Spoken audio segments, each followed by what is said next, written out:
जाने वाले के मात्र स्पर्श दर्शन, उसके चरण की रज से भी मेरे शिव की करुणा हो सकती है, कृपा हो सकती है, ये निश्चित।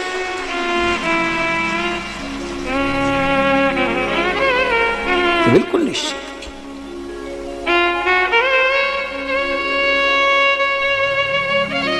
प्रसाद, शिव महापुराण की कथा चल रही है और प्रसाद का मतलब क्या होता है? प्रभु का साक्षात दर्शन। प्रसाद जो अपन लिखते हैं प्रसाद, उसका मतलब ही केवल इतना है कि प्रभु का साक्षात दर्शन। अब जरा विचार करिएगा, बहुत अच्छे से कथा सुनना। ये 7 दिन की शिव महापुराण की कथा, प्रसाद शिव महापुराण की कथा है। पूरा देश सुनने के लिए बैठा हुआ है और बड़ी ललकता से लोग फेसबुक यूट्यूब तक चालू कर करके बैठे हैं कि हमें प्रसाद की महत्वता समझना है। तो पहले तो सबसे पहले देवराज की कथा से प्रसाद की शुरुआत करते हुए अपन आगे बढ़ते हैं कि प्रसाद की मूलता क्या है।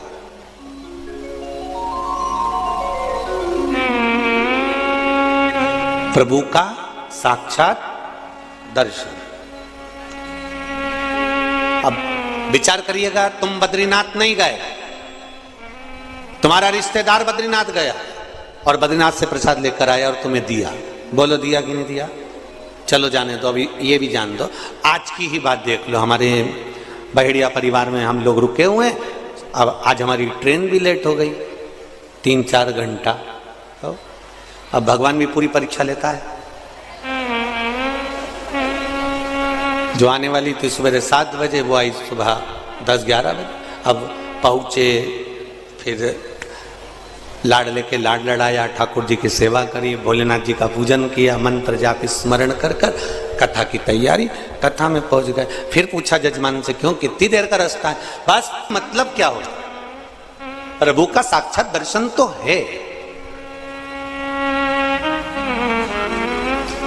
मना नहीं है कि प्रभु का साक्षात दर्शन नहीं, प्रभु का साक्षात दर्शन तो है, पर प्रसाद लेकर आने वाला, प्रसाद देने वाला, प्रसाद पहुंचाने वाला, ये सब कौन है? बद्रीनाथ जाने वाला बद्रीनाथ गया, नाथ द्वारा जाने वाला नाथ द्वारा गया, सांवरिया जी जाने वाला सांवरिया जी गया, एकलिंग जी जाने वाला एकलिंग जी गया, कांकरोली जी जाने वाला कांकरोली जी गया, सोमनाथ जाने वाला सोमनाथ गया।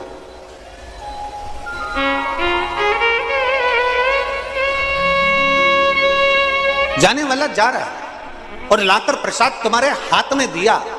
उसका सार तत्व क्या है? शिव महापुराण की कथा, शिव प्रसाद शिव पुराण की कथा कहती है, जब भगवान के मंदिर का प्रसाद अनायास, हमने सोचा ही नहीं था कि नाथ द्वारा का प्रसाद आ जाएगा, हमने सोचा ही नहीं था कि बद्री विशाल का प्रसाद आ जाएगा, हमने सोचा ही नहीं था कि सोमनाथ जी का प्रसाद आ जाएगा। अचानक अगर प्रसाद हमारे घर पर, हमारे द्वार पर, हमारे घर के अंदर, हमारी हथेली पर, हमारे हाथ में या हमारे परिवार में प्रसाद अगर आ रहा है, तो यह विश्वास मानकर चलना कि मेरे श्री जी बाबा को, मेरे बद्रीनाथ जी को हिचकी आई है, वो तुम्हें याद कर रहा है कि तू भी चल कर।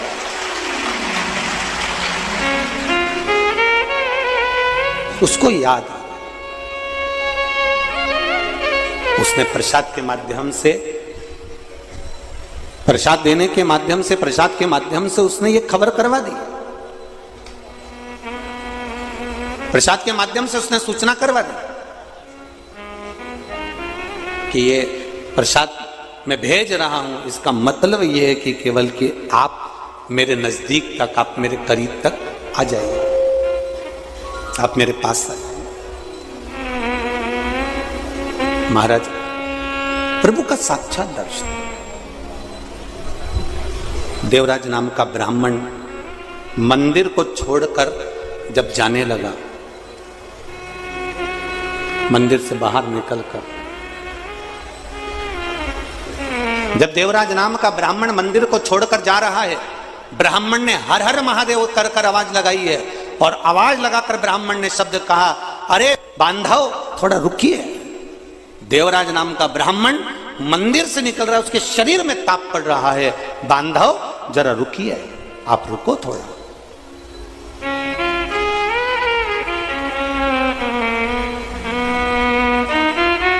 बांधव रुको जरा। और देवराज नाम के ब्राह्मण ने पलट कर देखा, मुझे किसने रोका है, कौन मुझे रोक रहा है, कौन मुझे रोक रहा है। पलट कर देखा, और जब पलट कर देखा कि कौन मुझे रोक रहा है, तब देखा कि जो ब्राह्मण देवता की कथा का वाचन कर रहे थे, जो ब्राह्मण देवता शंकर भगवान की कथा का वाचन कर रहे थे, जो ब्राह्मण देवता शिव महापुराण का वाचन कर रहे हैं, वो ब्राह्मण देवता मुझे रोक रहे हैं और कह रहे बांधव थोड़ा सा रुक जाइए, बांधव थोड़ा रुकिए, थोड़ा रुक जाइए। देवराज ब्राह्मण रुका नहीं है। यही की यही कथा, यही की यही चरित्र, यही की यही संवाद, यही की यही कथा आपको सत्यनारायण भगवान की कथा में भी प्राप्त हो जाती है। यही की यही भगवान सत्यनारायण की कथा में भी आपको ये प्राप्त हो जाता है।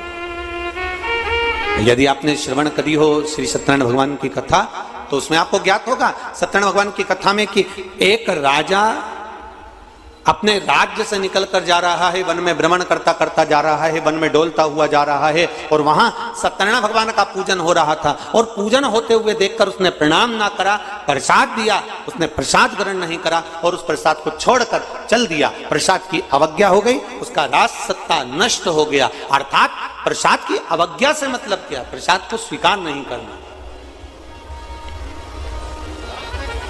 प्रसाद को स्वीकार नहीं करना। महाराज शिव महापुराण की कथा कर रहे, भगवान शंकर का चरित्र कर रहा है, भगवान शंकर का संवाद कर रहा है। अब जैसे देवराज ब्राह्मण के सम्मुख में बार बार आवाज लगाकर कहा गया, शब्द कहे गए, देवराज ब्राह्मण के सम्मुख में फिर आवाज लगाकर कहा, अरे बांधव रुको, ए बांधव रुको। उसके बाद भी देवराज नाम का ब्राह्मण नहीं रुका, वो अपने गंतव्य की ओर, अपने मार्ग की ओर चलता है, जा रहा चला गया। अब देवराज ब्राह्मण ने पलटकर जरूर देखा पर रुका नहीं है, और वो देवराज ब्राह्मण एक बेलपत्री के वृक्ष के नीचे जाकर बैठ गया। जब बेलपत्री के वृक्ष के नीचे जाकर बैठा, वहां जाकर विराजमान हुआ, तब समय आया। और ये कथा आप लोगों ने सुनी है कि यम के दूत आ रहे थे, उनको रोककर भगवान शंकर के गण आ गए, भगवान शिव स्वयं आ गए, और भगवान शंकर स्वयं आकर भगवान स्वयं उनको लेकर जाने लगे। बोल विश्वनाथ भगवान की। हरि ओम में ओम समाया है, मेरा भोला नगर में आया है। हरि ओम में ओम समाया है, मेरा भोला नगर में आया है। हरि ओम में ओम समाया है, मेरा भोला नगर में। किसी संत के दरवाजे पर, किसी सदगुरु के द्वार पर, भगवान की चौखट पर, भगवान के मंदिर में, देवालय में जब हम जाते हैं, तो हम संत के द्वार पर जब हम जाते हैं तो कुछ ना कुछ उस संत के द्वार से बन सके। तो आप वहां से जो प्रसाद लेकर आ रहे हैं, जो आप प्राप्त कर ला रहे हैं, वो केवल प्रसाद नहीं होता, केवल प्रसाद नहीं है। शिव महापुराण की कथा ये तक कहती है कि केवल वो प्रसाद नहीं है, यहां तक शिव पुराण कर रही है कि जिस संत के द्वार का हम वो प्रसाद लेकर आ रहे हैं, जिस मंदिर का हम वो प्रसाद लेकर आ रहे हैं, वो प्रसाद ही नहीं रहता केवल, वो औषधि भी निर्मित हो जाती है। अगर भगवान के श्री विग्रह से वो स्पर्श मात्र हो जाए तो औषधि भी हो जाती है।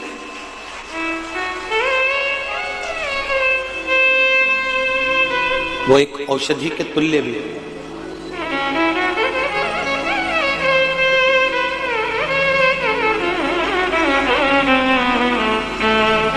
कभी सांवरिया जी जाएं, कभी नाथद्वारा जाएं, कभी काकरोली जी जाएं, कभी सोमनाथ जी, कभी तिरुपति जाएं, कभी द्वारका जी जाएं। आप होटल में भोजन करो, मना नहीं है, करते ही हो, जाकर आप बुकिंग करेंगे, होटल में रुकेंगे, धर्मशाला में रुकेंगे, भवन में रुकेंगे, तो बाहर भोजन करेंगे। पर कभी अगर मौका लग जाए द्वारकाधीश जाने का, सोमनाथ जाने का, या नाथद्वारा जाने का, या सांवरिया जी, या जहां आप जाते हैं, कांकरोली जी, एकलिंग जी, जहां जाएं, वहां जाकर आप एक बार पूछें, क्यों साहब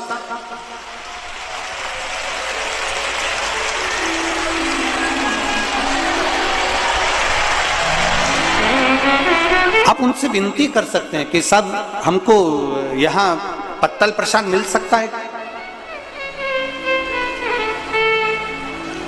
या थोड़ा सा पत्तल प्रसाद प्राप्त हो सकता है क्या? आप उनसे निवेदन कर सकते हैं, आप उनसे कर सकते हैं। और निवेदन जैसे 4 जगह शादी हो रही है, अब समझ लेना जरा, 4 जगह पर शादी चल रही है और एक जगह पर कहीं अन्नकूट महाप्रसाद चल रहा है, तो शिव महापुराण की कथा यहां तक कहती है कि 4 जगह पर 56 भोग क्यों ना बनाओ, उसको भी थोड़ी देर के लिए छोड़ दो, पर कहीं अन्नकूट की महाप्रसादी अगर हाथ में भी प्राप्त हो रही है तो वो हमको औषधि प्रदान कर देती, वो हमको सुख प्रदान कर देती, वो हमको अमृत तत्व प्रदान कर देती, वो हमको अमृत तत्व दे जाता है। अब देवराज नाम का ब्राह्मण जब चला, ब्राह्मण ने आवाज लगाई, बांधव रुको, देवराज नहीं रुका। जब देवराज देहली से बाहर हो गया, दरवाजे से बाहर हो गया, द्वार से बाहर हो गया, शरीर में ताप पड़ रहा था, शरीर में कष्ट हो रहा था। शरीर में ताप पड़ने के कारण जब वो दरवाजे से बाहर निकला, उस समय पर देवराज नाम के ब्राह्मण को वहां पर कुछ सामग्री, जैसे आपको पहले भी कथा में कहा कि शिव जी को जो चढ़ता है, शंकर भगवान को जो बेलपत्री शिव जी को जो समर्पित होती है, जल जो शिव जी को समर्पित होता है, वो थोड़ा सा कहीं चरणामृत के रूप में, थोड़ा सा कुछ पंचामृत के रूप में देवराज नाम के ब्राह्मण को भी प्राप्त हो गया। बहुत अंतर है महाराज। देवराज नाम के ब्राह्मण ने वो चरणामृत, वो पंचामृत जो द्वार पर मिल रहा था शिव मंदिर के, उसको लिया जरूर है पर उसको पान नहीं करा, उसको छोड़ दिया गया, एकांत में कहीं ले जाकर उसको डाल दिया गया। अब जरा ध्यान देना, कितना कितना हमारे यहाँ शास्त्र कह रहा है कि मान लो आपके सामने सांवरिया जी का प्रसाद आ गया, नाथद्वारा का प्रसाद आ गया, बद्रीनाथ का प्रसाद आ गया, द्वारका जी का प्रसाद आ गया, तिरुपति का प्रसाद आ गया, या 12 ज्योतिर्लिंग में से किसी ज्योतिर्लिंग का प्रसाद आ गया, और मान लो आपका व्रत है और आप वो प्रसाद नहीं ग्रहण कर सकते, तो फिर क्या करोगे? शिव महापुराण की कथा कहती है उसको हाथ में लेकर मस्तक से लगाकर भले आप दूसरे को प्रदान कर दो, पर प्रसाद अगर तुम्हारे पास में आया है तो उसका स्पर्श जरूर करिए। उस स्पर्श मात्र से भी आपको सुख का अनुभव होगा, मात्र स्पर्श मात्र से। और चलो सहज भाषा में, शिव मंदिर के बाहर आ रहे हो, शंकर की चौखट से बाहर आ रहे हो, शंकर भगवान के द्वार से बाहर आ रहे हो, पीछे पलट कर देख लिया, ठीक है, नहीं पलट कर देखा तो देहली पर भी अगर आपने हाथ फेर लिया और द्वार पर भी यदि आप हाथ फेर कर हृदय से लगाकर, मस्तक से लगाकर वापिस आ भी जाते हो, तो उसमें भी प्रसाद का ही फल प्राप्त होता है, शिव की चौखट पे प्रसाद का फल मिल जाता है। शंभु शरणे पड़े मांगो घड़ी घड़ी, दुख काटो दया करी ने दर्शन आपको। एकमात्र प्रसाद का सम्मान, आदर, सत्कार और उसका फल हमारे जीवन में सुख प्रदान कर जाता। श्रीमद् भागवत, आत्मदेव नाम का ब्राह्मण जिसकी पत्नी को संतान नहीं है, आत्मदेव नाम का ब्राह्मण अपने प्राणों को त्यागने गया, ये श्रीमद् भागवत कहती है। और जाते जाते एक संत मिल गए, संत के चरण पकड़ लिया, बाबा मेरे यहाँ संतान नहीं है, आप कृपा करेंगे? होगी। संत ने कहा तेरे यहाँ 7 जन्म तक संतान का सुख नहीं है।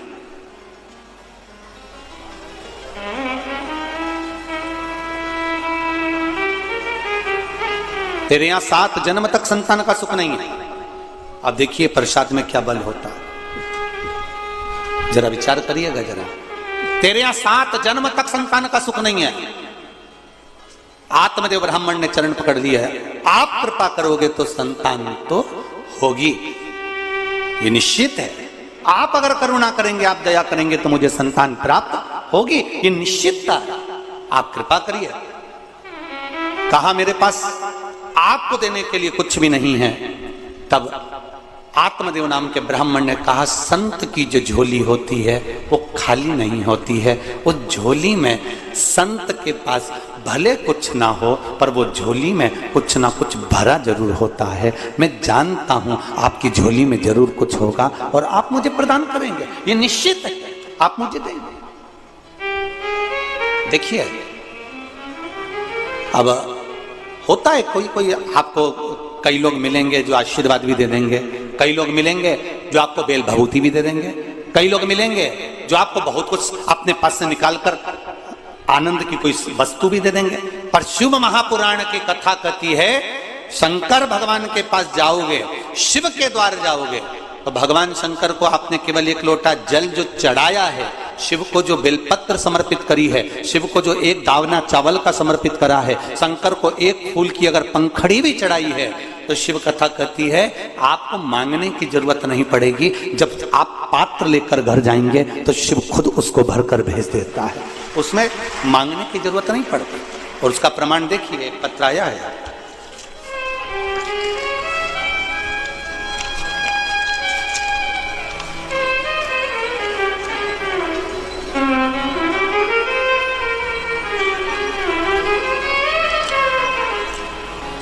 मेरा नाम मंगलाबेन शशिकांत ताबे है, मकरपुरा में रहते हैं। कहीं बैठी हो मंगलाबेन शशिकांत जी ताबे, कहीं बैठी हो तो हाथ हिलाइएगा इस तरह से दोनों, अगर कहीं बैठी हो तो।